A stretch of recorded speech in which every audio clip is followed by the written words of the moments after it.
Dear RCE, since it's apparent some of you read this subreddit, this goes out to you from a disgruntled EM trainee. Can you do a doctor's job at the same level without being a doctor? The MDT business is very simple when the distinctions between the various professional groups are unambiguous. There is no way to confuse a physiotherapist for a dietitian. You know what their gig is about. The problem arises when you go to the medical side of things. Doctors are not the only medical professionals anymore. You have physician associates, my family, and then you have our cousins, advanced clinical practitioners. PAs are trained to practice medicine via the medical model within a limited scope, and they can't possibly be working at the same level as doctors, or can they? This will be a different story for a different time. My main interest is our cousins, and to be honest, I don't really know much about them, so I had to go down the family tree to see what they're about. According to the HEE, that's the Health Education England, they come from all sorts of professional backgrounds. That is, they are registered healthcare professionals that undergo a special training to become advanced clinical practitioners. They could be nurses, physios, paramedics, pharmacists. Their current state came to be in 2017, following the multi-professional framework by the Health Education England to try and standardize their training. However, the first wind of them was somewhere in the 1980s as advanced nurse practitioners. I think the first course was set up in 1990. The core story for the introduction of new healthcare professionals with a bit of medical allowance is always the same: the shortage of doctors. In this case, it was fueled by the implementation of the European Working Time Directive, which reduced the working hours of junior doctors. The powers that be had to find a way to put more bodies on site to allow patient access. Their defining factor is their master's level education that allows them to broaden their scope. In a sense, they can see a patient, they can examine a patient, diagnose a patient, formulate a management plan, and treat the patient with a high degree of autonomy. They can also prescribe as non-medical prescribers. But surely, they can't be working at the same level as a doctor, or can they? You know, when a doctor finishes their foundation program, more often than not, they apply for a specialty post where they sit multiple exams in hopes of becoming a consultant in that specialty. Unless you are trying to be a neurosurgeon. In that case, there are two more requirements. You have to wait for someone to either retire or die, because you'll be stuck in the limbo of registrar land. The requirements, the exams, and the standards of training are set by royal colleges, which are specialty-specific governing bodies of the sort. And simply put, you are not a specialist until they say you are. Traditionally, only doctors could be members of the Royal College, but that ain't the case no more. From 2015 to 2017, the Royal College of Emergency Medicine did the pilot run of credentialing ACPs. Credentialing means you put your stamp of approval as a Royal College that this group of professionals meet your standards and they are fit for purpose in your specialty. They got the approval by Zeus. Since then, through an e-portfolio of competencies, an ACP can be approved by the Royal College as legit. This sounds like good news, but was it good news though? On the 12th of May 2022, the Royal College of Emergency Medicine had this to say: the Royal College of Emergency Medicine stands fully with our ACP colleagues who are an invaluable part of the EM workforce. For the avoidance of doubt, we are aware of recent comments on social media regarding ACPs in emergency medicine. We find comments questioning the value and clinical credibility of ACPs unprofessional and deeply offensive to that group of clinicians who are our colleagues working alongside other professional groups within emergency departments. The route to Royal College Emergency Medicine credentialing is a significant undertaking, and ACPs are held to a high standard. Royal College of Emergency Medicine credentialed ACPs are able to perform clinical duties at the level of a CT3 physician or Royal College Emergency Medicine Tier 3 clinician. RCEM Workforce Guidance states that ACPs should not be supervising EDs at night in the role of a Tier 4 clinician. However, as part of our efforts to consider sustainable careers, we are looking at what the future holds, and we anticipate that this includes progressive entrustment of ACPs within emergency departments. The future of emergency medicine includes a diverse workforce from many professional backgrounds, and ACPs are a hugely important and valued part of that workforce. And all hell broke loose. And as you can imagine, some folks were definitely not pleased with the position taken by the Royal College of Emergency Medicine. And this is the general gist of the arguments. If advanced clinical practitioners can be equivalent to an ST3 without having undergone medical school, foundation program, ST1, ST2. Why on earth do medical students have to go through all these steps before they are deemed suitable to occupy that position? Either those standards are essential, they are necessary,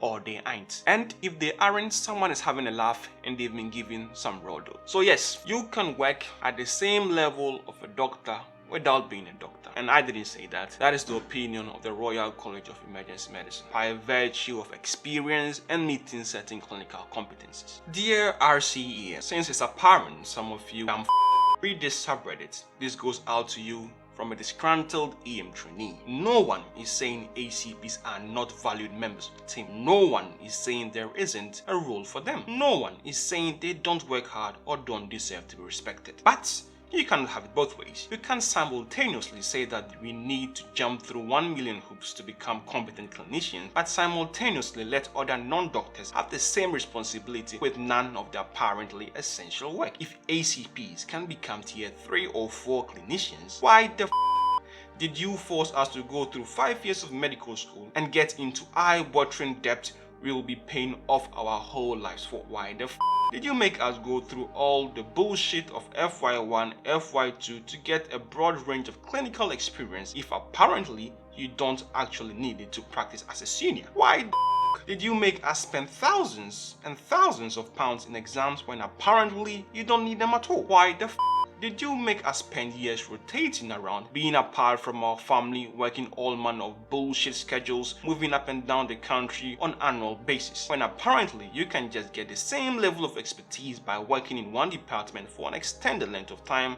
How many of us do you think would leap at the opportunity to be down with having to drive hours every day to be with our families? Why the is it simultaneously so short-staffed that you have to train non-doctors to do doctor's role, and yet there is intense competition for those exact jobs? Why the did we have to spend hours and hours and hours of our own time filling in some bullshit portfolio tick box crap when there was an option to advance with half the work? Why the is it that we need to work obscene rotas which destroy our mental and physical health because apparently that's how we gain experience, and yet an ACP can get that level of responsibility with a far better pliant rota? Why is it that we don't hear a peep from you when thousands of potential great trainees can get a job, or that your specialty has the highest attrition rate of any? You just shrug your shoulders and say better luck next year, folks. And yet, when some people anonymously say rude words about ACPs online, you fall over yourself to condemn it. Shows where your priorities lie. The list goes on and on. Why did you ruin our lives for years when apparently there is a way to get to the end point without having to do any of this? Stop virtue signaling. Maybe spend this energy on fixing your broken specialty. Go yourselves. Regards, just another let down EM trainee. As you can see, emotions were running high, and the general sentiment is this: it's either the things we go through are necessary or they are not. I find this interesting because it sets a precedence. There is no reasonable argument that can be made to close this door for physician associates. If ACPs can go through this door and be deemed to be working at the same level as an ST3 doctor, physician associates can do the same. And guess what? It will happen. This is because the medical landscape is changing. The same arguments that were made to introduce advanced clinical practitioners were the same arguments made to introduce us. The role of the physician associate will not be as you guys see today. It will change. It will change drastically after regulation. It sounds crazy, but it will. In America, they have ANPs, right? Nurse practitioners. And in some states, they can work autonomously. They don't need any supervising clinician. They can just set up shop. When they were first introduced, that was not part of the picture. But guess what? In 2022, that is clearly part of the picture. Eugene Stead, the doctor that brought about the physician assistant program in the US, which is now the physician associates as we know it, this is what he had to say. However strong Stead wanted his physician assistant recruits to be, he was adamant that they be fully dependent on physicians. He wanted physician assistants to operate as extensions of their physician employer, both physically and legally. While this demand was historically interpreted by nursing professionals as a a sign of physicians' insistence on controlling the healthcare hierarchy. Stead had a diametrically opposite motive. To him, there were two choices. The physician associate can have independence at a low level of performance, or he can accept dependence and achieve a high level of performance. His observations of the problem of expanding the nursing role had motivated his opinion. He believed the primary result of nurses' effort to gain legal autonomy was the establishment of a long list of activities that they could do and a much longer list of things that they were forbidden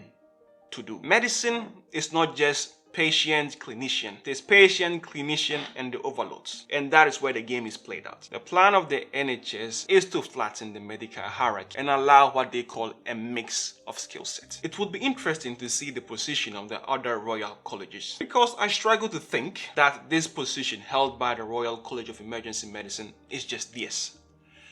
They might be the first ones to say it publicly, but I don't think it's just this. I'm just speculating. I have no evidence to say so, and only time will tell. It's your boy OT, and I'm out. Salute!